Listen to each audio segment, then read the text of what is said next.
Mais pour commencer à avoir du plaisir en sculpture, je n'ai pas besoin d'avoir un éventail extraordinaire de gouges. Hein?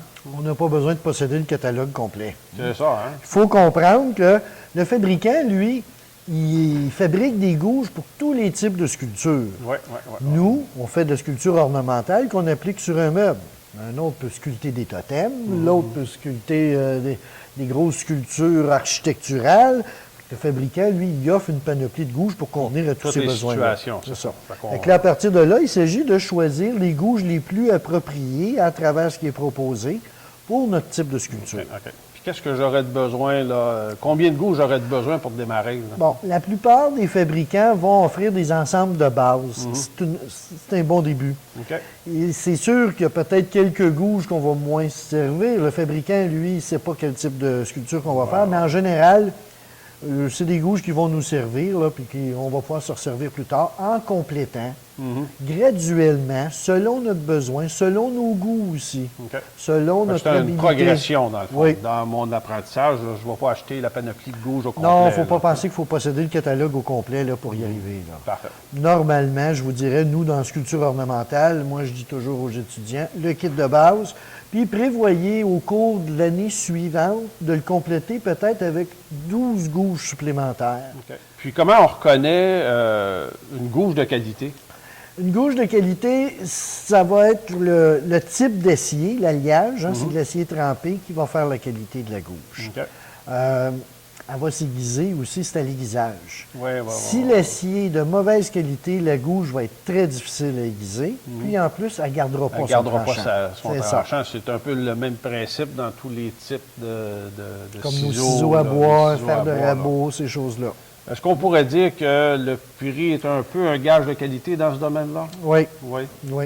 Fait que, dans le fond, qu'on ne recherche pas nécessairement de payer le moins cher possible pour nos gouges. Non, si on a vraiment une gouge de mauvaise qualité, je vous dirais par expérience, vous allez plutôt perdre le goût de la sculpture que de le développer. Peut-être acheter vous moins à la fois. C'est ça. Puis acheter des gouges de bonne qualité. Parce qu'avec la même gouge, je peux faire différentes opérations. On voit à travers l'évolution, à travers les cours, il y a différentes techniques pour utiliser une gouge. C'est quelque chose qui nous reste très longtemps, ça, une gouge. On a ça pour la vie, hein? Pour la vie. Si elle est bien entretenue, il y a des façons d'aiguiser, les façons de polir, d'entretenir la gouge. Toi, tu avais un truc, je pense, là, pour savoir si une gouge est bien affûtée. Oui, c'est tout simple.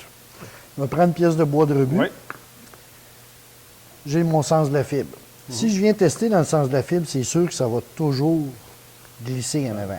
Si je veux vérifier la finesse de mon aiguisage, je vais plutôt tronçonner ma fibre.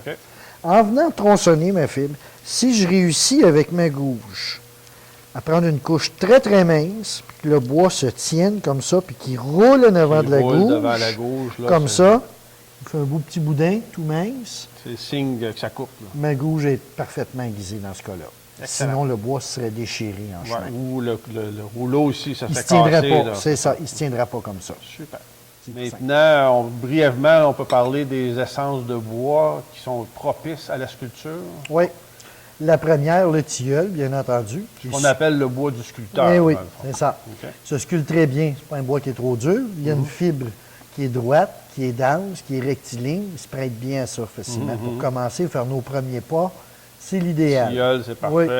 Le noyer cendré, je dirais, a à peu près les mêmes caractéristiques. Un brin plus dur, mais va merveilleusement bien. Toutes les autres essences, à partir de là, il ne faut pas se bloquer, il faut se dire toutes les essences de bois sont sculptables.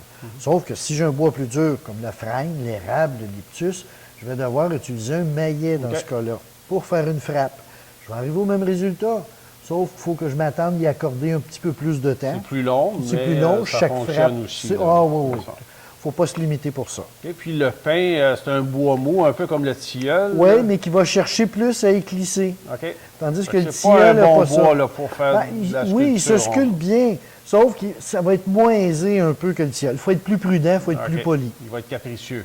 Oui, il cherche plus à partir en éclisse. Parfait. Fait que moi, si je veux commencer, je vais travailler avec du tilleul ou le tilleul, du noyer cendré, ça va être plaisant. Je vais avoir du plaisir. Oui.